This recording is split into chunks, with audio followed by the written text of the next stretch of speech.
얼마 전에 우리 또 한글날이었잖아. 그치? 그 한글날은 한글을 만든 날일까? 발표한 날일까? 만든 날일까? 반포한 날일까? 그럼 이것도 한번 생각을 해보자. 창제는 뭐고 반포는 뭐니? 창제는 나누고 응. 반포는 나눠주고. 반포는 이제 알리는 거지. 그래서 내가 하나 이제 책을 좀 준비해놨어요. 보여드릴게요.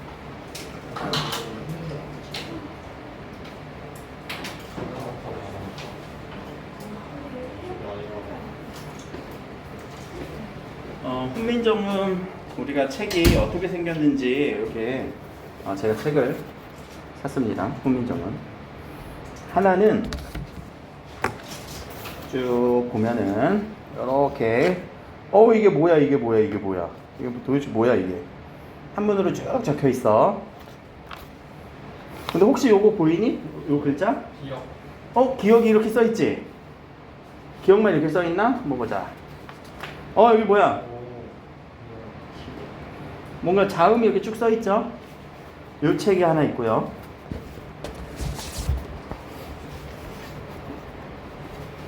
자, 요렇게 뭔가 중세국어 느낌으로 쭉 쓰면서 여기는 이제 한글 중심으로 이렇게 쭉 써놨지? 이렇게 해서 뭐는 뭐 어떻게 해라 라고 하는 이 글을 누가 쓴 거예요? 세종대왕이 쓴 거예요. 훈민정음을 만들었다 라고 하는 이 창제라고 하는 이 말이요. 이거 만든 거야 이거. 그럼 뭐부터 만들었을까? 뭐부터 만들었을까? 한글로 써져 있는 것부터 만들었을까? 한문으로 써져 있는 것부터 만들었을까? 그렇지. 한문으로 된 것부터 썼겠지. 왜? 그 당시는 한글이 없었으니까. 자, 그래서 이때 만든 사람이 세종대왕이 요새는 뭐 예전에는 뭐 세종대왕이 만들었다 하면 집현전 학자들이랑 같이 만들었다라고 하는데 최근에 들어서는 그냥 훈민정음은 세종대왕 혼자서 만들었다라고 소수의 어떤 뭐 도움을 주는 사람이 있었을지 모르겠지만 그런 느낌으로 지금 보고 있어요. 세종대왕한테 물어보면 제일 좋은 일인데 물어볼 수가 없네. 그치? 전화도 할 수도 없고 나중에 물어봐야지 뭐 죽고 나서. 자, 그래서 세종대왕이 만들었던 요 시기고요. 반포라고 하는 거는 이렇게 뭔가 공포를 하려고 해요. 그래서 이게 너무 옛날 일이다 보다 보니까 어떤 책에 보면 어떻게 나왔어요 이런 얘기들은 잘 모르는데 보통 우리가 훈민정음 뭐 언해본, 해례본 이런 얘기들은 좀 들어본 적 있니? 뉴스에서? 뉴스에서 들어본 적 있어? 없어? 그냥 훈민정음만 들었구나 한글날에. 알겠어요. 이런 책들이 실제 이게 훈민정음으로 우리한테 지금까지 전해져 오는 책들이 몇 권 안 돼요. 되게 귀한 책이야. 왜냐면 이 안에 이 훈민정음 이제는 그냥 한글이라고 얘기할게요. 한글이란 말은 물론 이제 1930년대 들어서 결정이 된 거지만 그 전까지 우리가 요 글자 또는 언문이라고도 얘기를 해요. 요 글자, 문자. 우리나라의 말을 쓰는 이 문자, 이 글은 한글이라고 이름은 이제 달렸지만 옛날에 훈민정음이라고 했거든요. 자, 그래서 이 훈민정음이라고 하는 글자 또는 우리가 한글이라고 하는 이 글자는요, 세종대왕이 이렇게 책을 쓰면서 야, 이 소리는 이런 소리로 발음을 해. 우리는 이 소리에 대해서 기역이라고 하는 이름도 알고 발음할 때 그라는 소리가 난다는 것도 알지만 이 당시 사람들한테는 어떻게 설명해야 되겠니? 야, 이거 기역이야 라고 하면 알아들을까? 못 알아듣겠지? 그래서 이 기역의 기는 기역할 때 그 소리에 이 소리로 내면 돼 막 이러면서 엄청나게 자세히 써놓은 내용이에요. 그래서 요거를 공부할 일은 여러분들은 없으실 거고 여기서 원리 정도로만 중학교 때 그리고 고등학교 때 공부하실 거예요. 이거를 공부하는 분들은 이제 저기 대학교에서 또는 대학원에서 저는 그래서 했어요. 저는 했기 때문에 옛날에. 자, 그래서 이 훈민정음 같은 경우는 이렇게 한자, 한글 이런 것들 한자로 먼저 쭉 쓰는 거야. 이 글자를 내가 만들었는데 세종대왕 입장에서 내가 이 글자를 만들었는데 이 글자는 기역이라고 소리를 내야 돼. 사실은 기역이 아니고 기역이거든. 근데 한자로 쓰다 보니까 우리 기역부터 키읔까지 이름이 조금 달라지는 친구 몇 개 있지 않니? 뭔가 법칙에서 어긋나는 친구? 이거 이름 뭐야? 기역이지. 얘는 니은, 얘는 기긋, 얘는 리을, 리을, 을. 자, 미음, 비읍, 시옷, 이음까지 해보자. 미음, 비읍, 시, 옷이야. 이, 응이야. 자, 이상한 친구들이 이렇게 있어요. 이렇게. 조금 다르지? 뭔가 원래 여기에 있는 요 초성에 요 초성을 맞춰주기도 하거든요. 근데 얘는 지금 안 맞아. 얘도 지금 안 맞아. 여기가 안 맞아. 얘도 여기가 안 맞아. 안 맞죠? 이 얘기는 한자로 써서 그래요. 한자. 원래는 이 소리도 법칙성에 맞춰서 윽이라고 발음하고 싶거든. 원래 얘도 으시라고 발음하고 싶고 얘도 으이라고 발음하고 싶은데 윽으로 나오는 소리가 없어요. 한자에서. 으스로 나는 소리가 없어요. 으시라고 나는 소리가 없어요. 그래서 최대한 비슷한 소리를 가지고 오다 보니까 요 역자는 있거든. 역할을 하다 할 때 그 역자. 으시라는 소리가 없고 요 소리는 있거든. 우리가 보통 요 끝말자라고 끝말이라고 하거든요. 끝말. 야구 경기 보면은 몇 회 초 몇 회 말 할 때 요 말자가 이거 아니죠. 문법에서도 말엄이라고 할 때 그 말. 그 의미는 끝이라는 의미가 있어요. 근데 옛날에는 끝이라고 하는 된소리보다 끝이라고 이렇게 얘기를 했거든요. 요 소리랑 비슷한 으신데 요 소리로 낼 수 있겠니? 라고 이렇게 세종대왕이 쓴 거야. 요 옷은 으시라고 한자에서 소리가 없다 보니까 최대한 비슷한 소리 옷 의자예요. 진짜 우리 입는 옷. 이 옷이랑 비슷한 소리야 라고 이렇게 쓰다 보는데 사람들이 이걸 알 일이 있니? 그냥 보니까 이건 여기고 이건 끝이고 이거는 옷이네 라고 읽었던 게 그 당시부터 지금까지 몇백 년, 한 600년 지나도록 그냥 고착화된 거예요. 그래서 우리 맞춤법 정할 때도 1930년도 맞춤법 정할 때도 이거 그럼 우리 세종대왕의 그 취지에 맞춰서 윽이라고 바꿀까? 으시라고 바꿀까? 으시라고 바꿔볼까? 라고 했다가 아니 사람들이 너무나 그냥 역으로 발음하고 글쓰로 발음하고 옷으로 발음하기 때문에 바꾸면 더 혼란이 일어나. 그래서 그냥 유지하게 된 거예요. 한 번쯤은 이거 왜 다르지? 라는 궁금한 점은 없지 않아 있었었니 혹시? 없지 않아 있었어? 근데 굳이 가질 필요는 없었던 것 같아? 근데 굳이 그걸 또 설명하니까 굳이 그 궁금증은 해소됐니? 네. 오케이. 한 번 들으면 이해는 되지. 그때 당시 한자로밖에 없어서 표현을 못했구나 라는 거. 자, 몇 글자가 만들어졌는지 보자. 자음 17자, 모음 11자가 기본자예요. 그러니까 28자 이상으로 만들었을 수 있거든요. 하나 보자.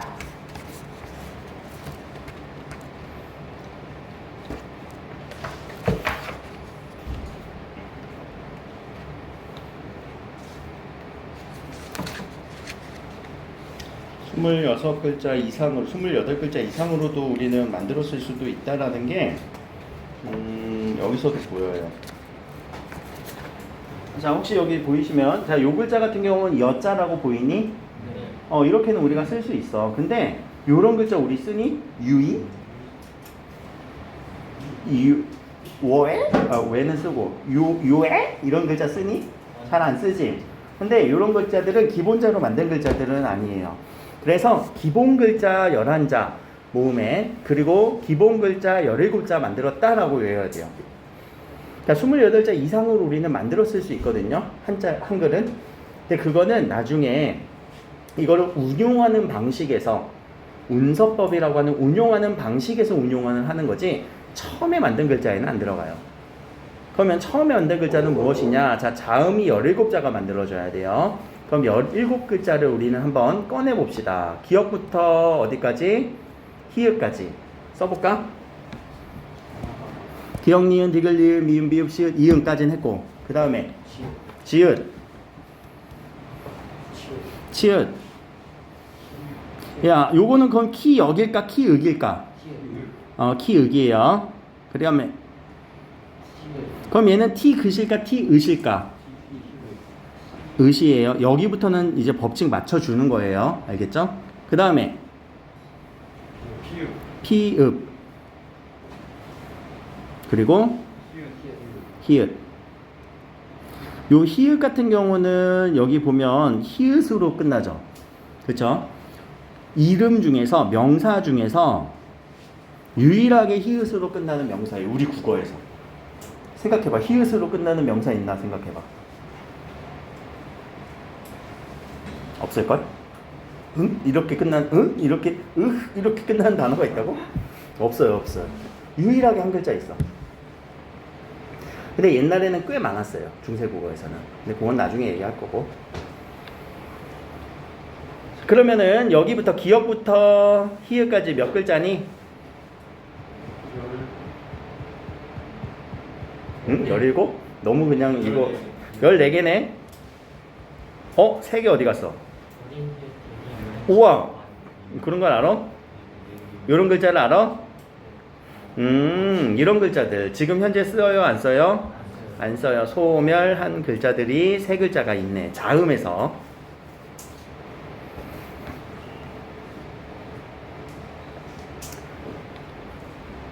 모음 11글자도 한번 써볼까? 우리 아야, 어요 그렇게 쓰면 돼. 아, 야, 어, 여, 오, 요, 우, 유, 이 몇 글자예요? 10개죠. 11개라면 한 개 어디 갔어요? 네, 아래야 라고 하는 이 한 글자까지. 그럼 이 글자를 낱개로 17개 다 외우고 낱개로 11개를 다 외워야 되냐? 그러진 않고요. 이 17글자가 어떤 원리에 따라서 쭉쭉쭉 만들어지는지, 11글자가 어떤 원리에서 쭉쭉쭉 만들어지는지 그것만 여러분들이 원리만 이해하시면 돼요. 정말 쉬워요. 과학적인 원리예요. 자, 그럼 이제 원리에 대해서 요 28글자 어떻게 만들었는지 그걸 한번 볼 거예요. 중요한 거는요. 상형이라는 말, 요 말. 자, 이제 원리에 대해서 상형의 원리가 있는데 그 상형이라는 말을 뒤에 가서 여기 모음에서도 상형의 원리가 있어요. 그쵸? 모음에서도 상형의 원리 있다는 거 한번 봤지 지금. 그리고 좀 전에 앞에서도 자음에서도 상형의 원리라는 게 있어요. 그럼 상형이라는 단어는 무슨 말일까? 상형. 그치, 모양상자예요. 모양을, 형자가 본뜨다. 모양의 형태를 본뜨다. 어떤 본뜨다. 그래서 어떤 모양을 본뜬 거야. 그럼 자음도 누군가의 모양을 본떠서 만든 거고 모음도 누군가의 모양을 본떠서 만든 거예요. 이해됐어요? 그럼 자, 무슨 모양을 본떴는지 그것을 우리는 모음부터 합시다. 모음이 훨씬 쉬워서 그래요. 자, 모음을 본떴는데 이 모음은 어떤 모양을 본떴냐면 어떻게 알았어? 천, 지, 인. 조금 풀어서 설명해 볼까? 천은 하늘을 본떴대요. 지는 땅을 본떴대요. 인은 사람을 본떴대요. 그럼 땅을 본떴다는 건 막 산도 있고 뭐 강도 있고 이런 걸까? 평평하게? 사람을 본떴다는 거는 뭐 이렇게 사람 인자를 얘기하는 걸까? 일자야? 자, 요 얘기는 이렇게 정리합시다. 땅 위에, 평평한 땅 위에 사람이 서 있어요. 그리고 그 위에 하늘은요, 동그란 하늘이 있는데 이 동그란 하늘을 한 번에 표현하기가 힘들어서 이렇게 표현을 했어요. 그러면 각각이 하나의 상형 글자가 돼요. 자, 요 글자 아까 우리 점 하나 있었지? 지금은 안 쓰지만 요 글자가 상형자가 되는 거예요. 상형 무슨 뜻이라고? 모양을 본떴다. 지금 안 쓰는 요 글자를 우리는 아래점? 아래아라고 이름 자체를 아래아라고 붙여요.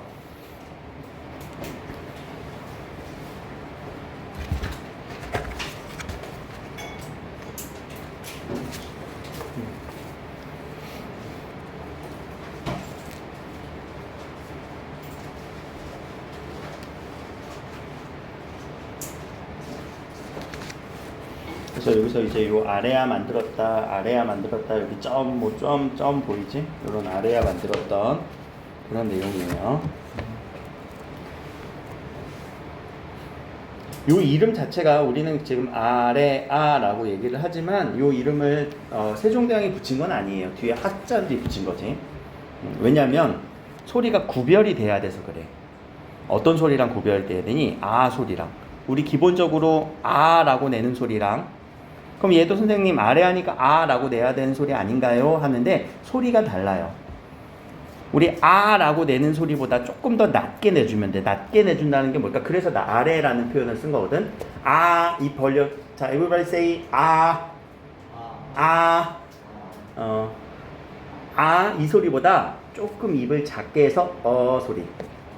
어까지는 아니고 아도 아닌데 요 중간 소리 있지. 아보다는 작게, 어보다는 조금 더 크게. 그 중간의 느낌으로 해볼래? 그래 그 느낌. 지금 민기가 했지? 소리. 아도 아니고 어도 아니고 그럼 나는 아를 낸 걸까 어를 낸 걸까? 헷갈리지? 그런 소리예요. 근데 요 소리 위치를 알고 있으면 나중에 정말 좋아요. 왜냐면 요 글자는 지금 쓰여요 안 쓰여요? 안 쓰이죠. 그럼 요 글자가 어디론가 가게 돼요. 중세국어 이후에 어디론가 가게 돼요. 그래서 아로 가기도 하고 어로 가기도 하고 으로 가기도 하고 오로 가기도 해요. 실제로 요 소리들이. 한번 예시를 들어볼까? 그래서 요 소리가 그냥 이름만 외우지 말고 요 소리가 이렇게 이런 소리로 내는구나. 아 소리도 아닌 것이 소리도 아닌 것이 소리니까 오로도 비슷한 것 같지. 그래서 실제로 요 글자 뭐라고 쓴 걸까? 자, 요 글자가 이렇게 가요. 마음이라는 글자로 나중에 변해요. 찾아볼게요. 우리 사전에는 진짜 무궁무진한 게 다 있거든요.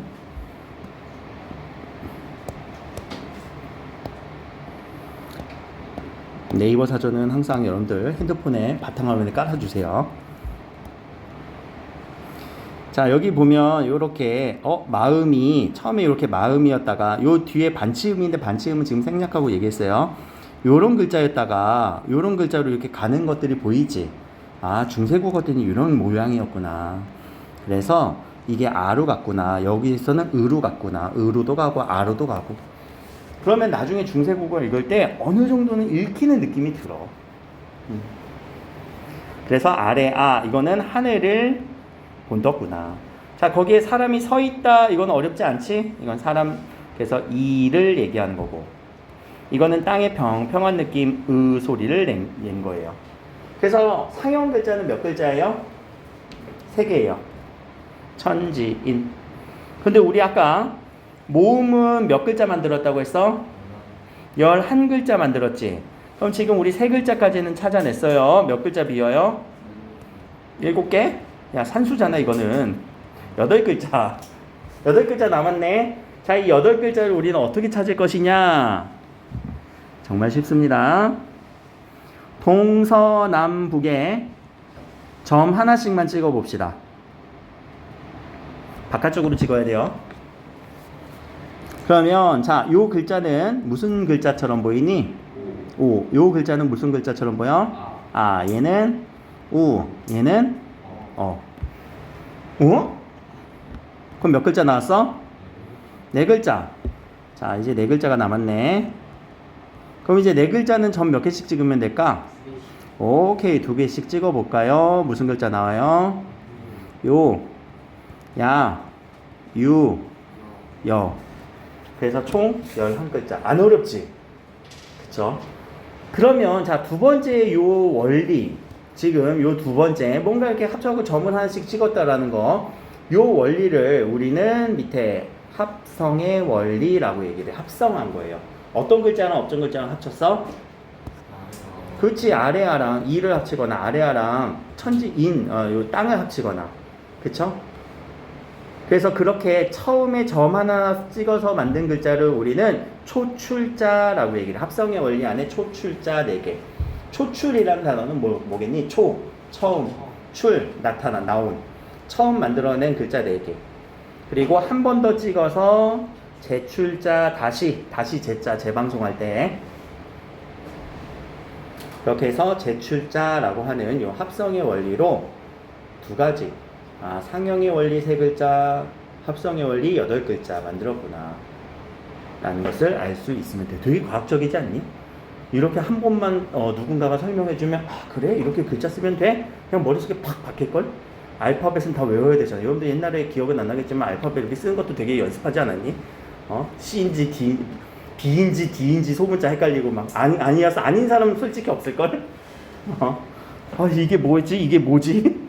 막 이렇게 헷갈리고 난 이렇게 외웠는데 나봉 왼손 오른손 이렇게 외웠던 것 같아. 왼손 오른손. 그래서 왼손이 먼저야 B가 먼저야 이래갖고 내 방식이에요. 자 그렇게 이제 합성의 원리로 우리는 볼 수 있고요.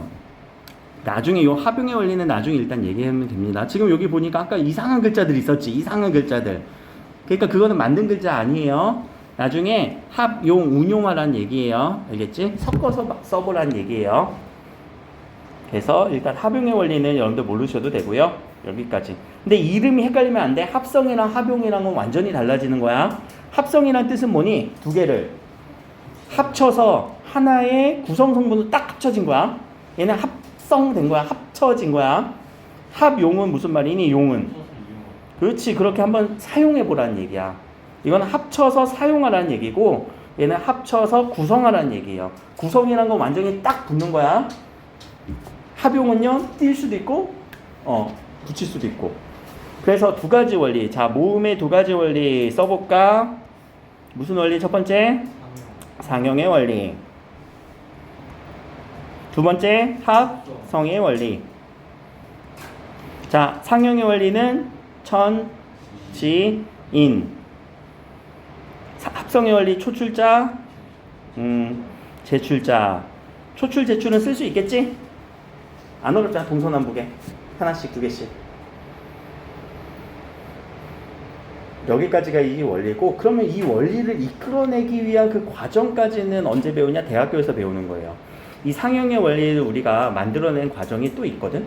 이거는 성리학적 관점이야. 성리학적 세상을 바라보는 원리. 하늘이 있고 땅이 있고 사람이 있다. 이런 것들 다 성리학적으로. 그리고 음과 양이 있다. 음양. 음양이라는 건 뭐니? 마이너스와 플러스로 우리는 보통 얘기하잖아. 그래서 서로가 보완해 주는 거. 분명히 우리는 글자 이렇게만 만들어도 되거든. 한 글자만 이렇게 만들어도 되거든. 아니 위로도 만들었으면 음양을 지켜서 아래로도 만들어야 돼. 오른쪽으로 갔으면 아니 음양을 지켜서 왼쪽으로도 만들어야 돼. 그래서 이런 성리학적 원리들이 또 반영된 원리이기도 해요. 근데 요거는 몰라도 되는데 왜 이런 생각을 했을까? 그렇게 학자들이 좀 밝혀낸 것 같아요. 근데 오늘 왜 여기서 할게요? 응? 오늘 왜 여기서 할게요? 오늘 왜 여기서 할게요? 오늘? 오늘 왜 여기서 하냐고? 저쪽에 이따가 고3 있어갖고 빨리 비워주려고. 왜 저쪽이 좋아? 그냥 궁금해서? 나 순간 왜 여기서 수업해요? 짜증나게 이런 얘기인지 알고 아니지? 순간 무서웠어요. 설마 그러진 않겠지.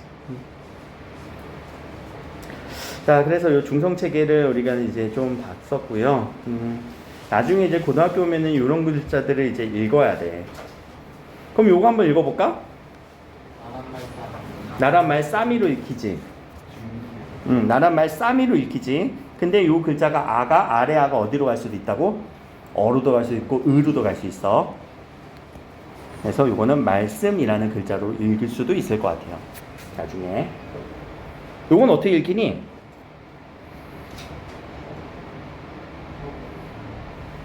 요거 하로 읽으면 될 것 같은데, 그치? 하나, 허너, 호나 뭐 이런 소리들이 되겠죠. 그래서 여기까지 이제 모음에 대한 원리였고요. 앞으로 가서 초성에 대한 원리를 한번 또 봅시다.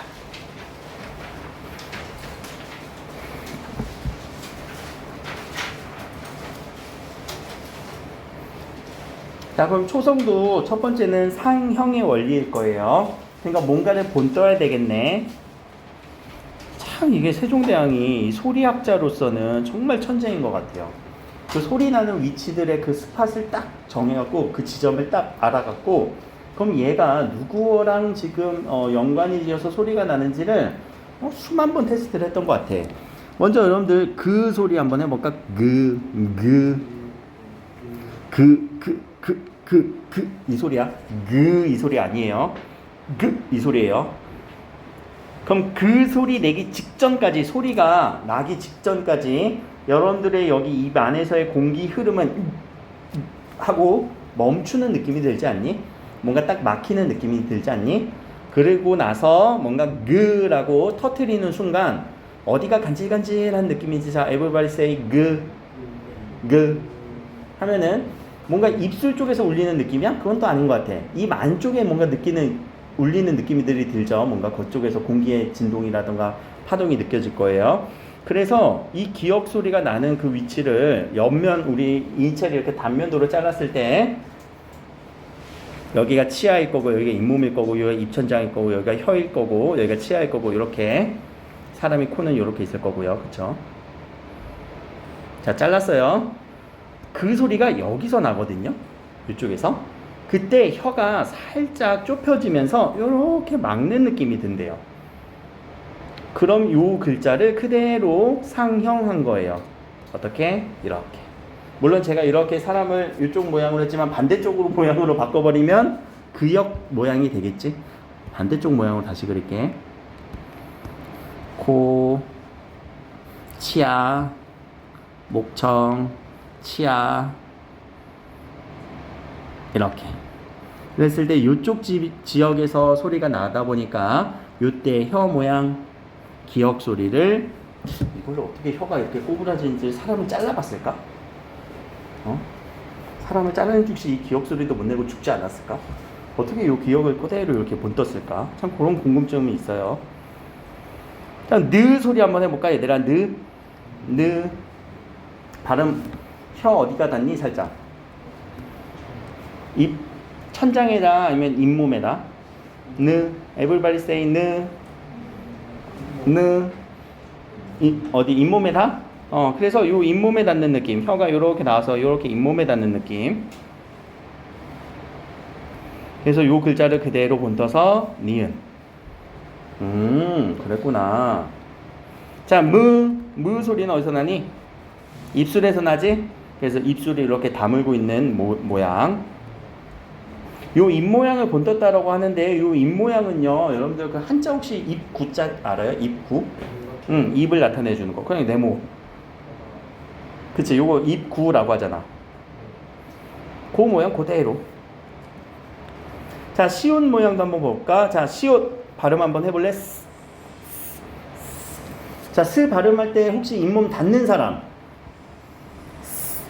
막아봐. 잇몸을 막고 스 발음해볼래? 발음 안 날걸? 안 나지?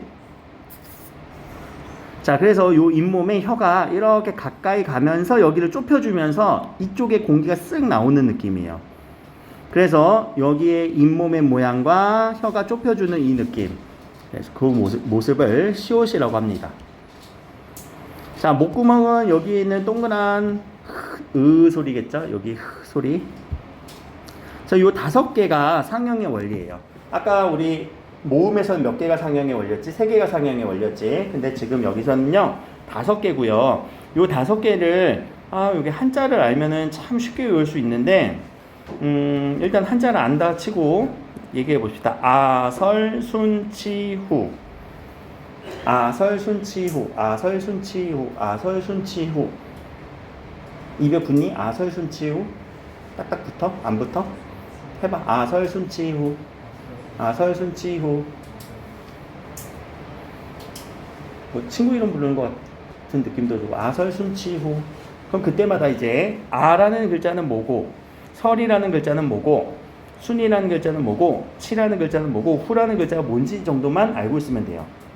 자, 아자는요 어금니 아자예요. 어금니 소리 아. 그러면 이 어금니 소리가 나냐? 네, 기역의 소리가 그 어금니 쪽에서 안쪽에서 난다라는 거예요.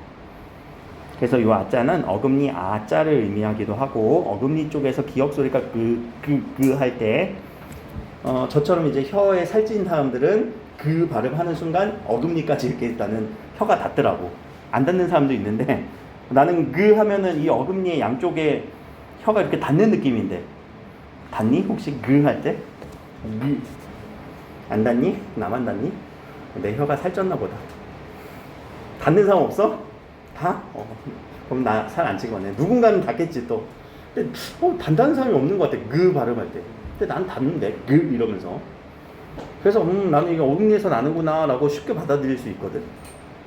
그래서 어금니 소리래요. 자, 느 할 때 요 소리는 설 할 때 설자가요. 혀 설자. 그치, 혀 설. 혀가 어디에다 써? 잇몸에 닿지? 근데 혀가 움직여서 닿는 거니까. 자, 순자는 입술 순자. 입술 순자예요. 입술 순, 혀 설. 치자는요? 이겠지, 이. 후자는요? 이게 목구멍 후자거든요. 여러분들 혹시 목 아프면 어디가 병원? 이, 비, 인, 후, 과. 이자는 어디? 귀. 비는 코. 인후라고 하는 거는 목이에요. 후두부 할 때 후자가 여기 목을 의미하거든. 이가 아프면 어디 가니? 치과. 오케이, 치과 가야 되지. 치과로 가면 돼요.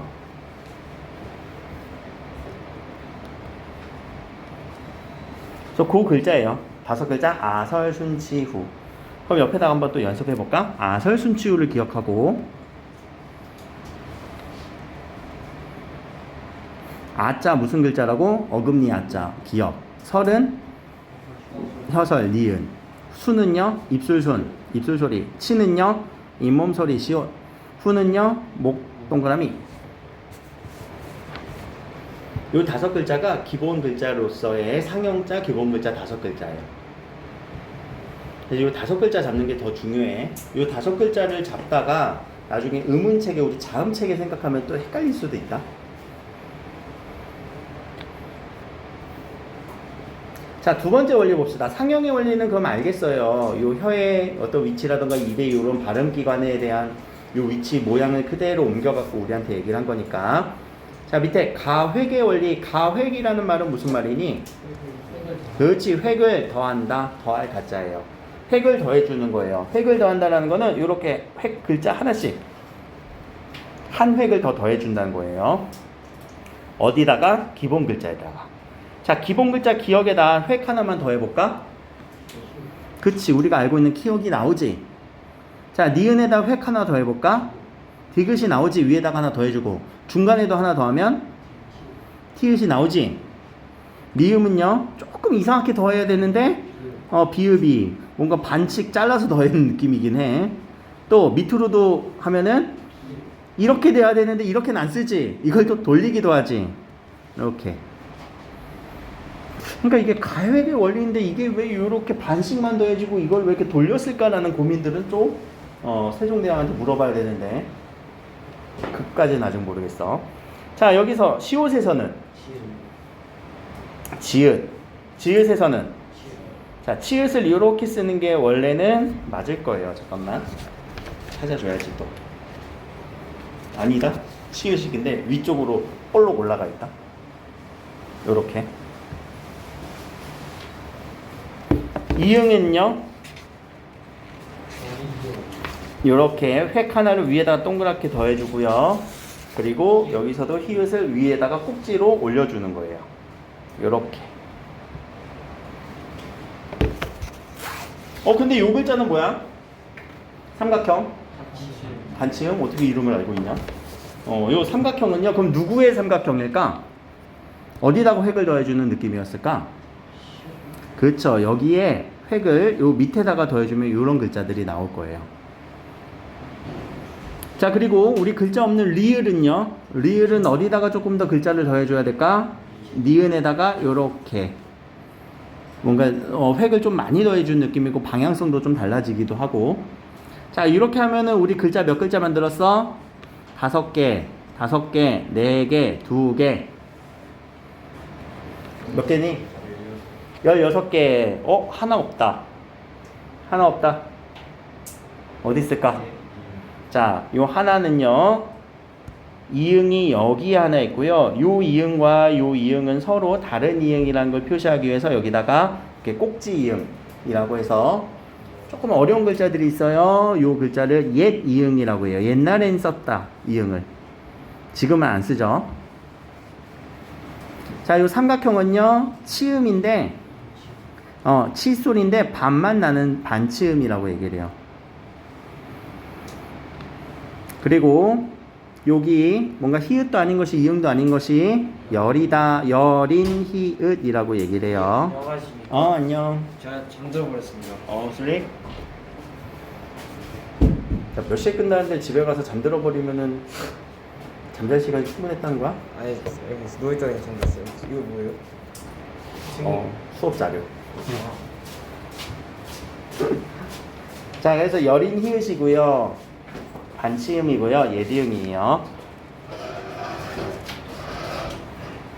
그럼 요 이응하고는 어떤 차이가 있을까? 응? 초성에 들어가는 거? 발음이 달라? 했을 때 옛날에 붙이면 무조건 하고 소리가 오, 공부 많이 했네. 녹양 중에서도 이거 배웠어? 아니요? 경민에서 배웠어? 녹양중 안 배웠어? 네. 그래? 어디서 배웠어? 학교에서 배웠어? 어디서 배웠어? 학교에서 배웠어? 야, 왜 안 배웠다는 사람은 누구고 배웠다는 사람은 누구야? 자, 그래. 그 말이 다 맞아요. 자, 요 예디응 같은 경우는 근데 우리 지금 여기서 하나만 연결시켜 보자. 여러분들 자음체계표 1학기 때 했던 거 혹은 지금 경미는 이제 2학기 때 해야 되는 거 기억나니? 바다가자서의 물놀이를 한번 써보자.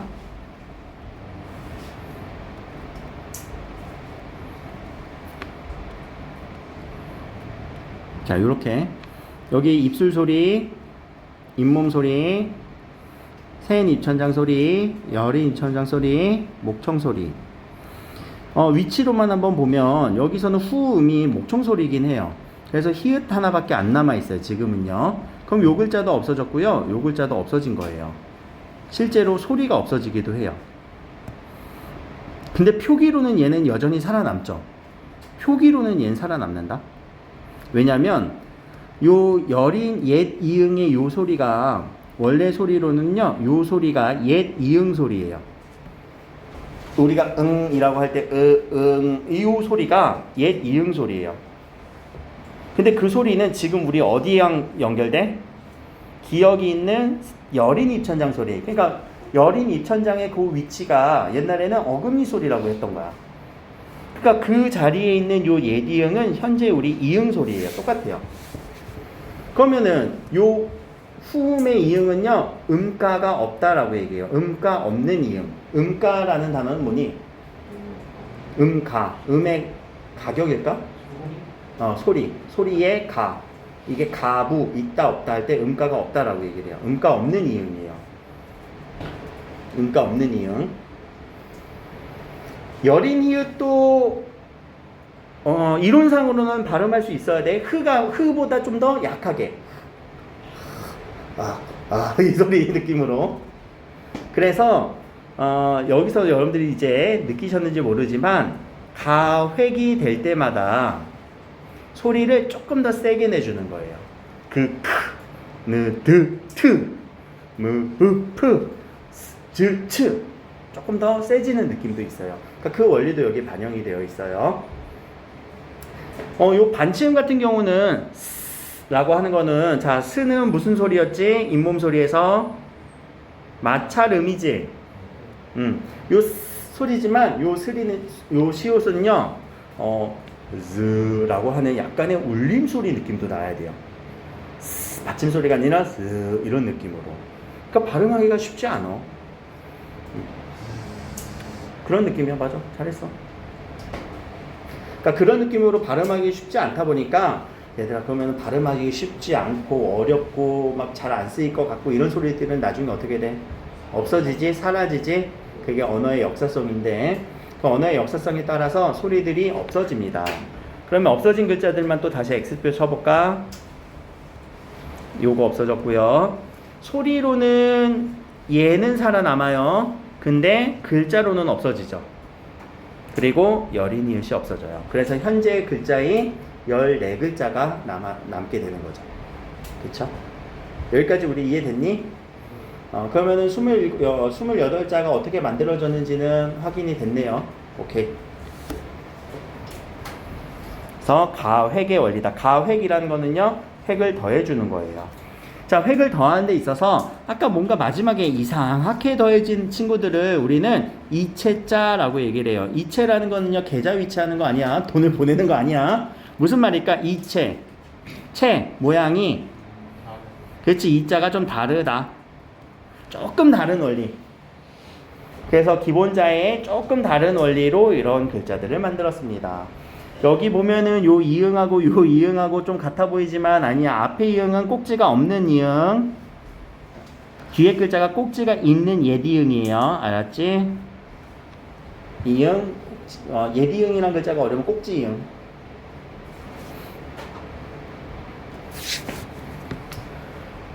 그래서 여기 봐봐. 기본자보다 소리가 세지지는 않기 때문에, 자, 소리가 세진다라는 거는 뭐 하는 거였어? 아까 가획하면 소리가 세지는 거였거든. 근데 그렇지 않은 소리이기 때문에 요 가액의 원리에서는 좀 빼서 이체자라고 얘기를 합니다. 다른 뭔가 모양이 좀 다르고 원리가 조금 다른 글자. 리을이요? 리을 소리가. 니은 소리에서 리을 소리로 갔는데 더 세게 내는 거 아니지? 느, 르 완전 다르지? 그렇죠? 유음과 비음이니까. 느, 르, 느. 요런 글자는 없나? 느 하면 이렇게 될 것 같기도 한데.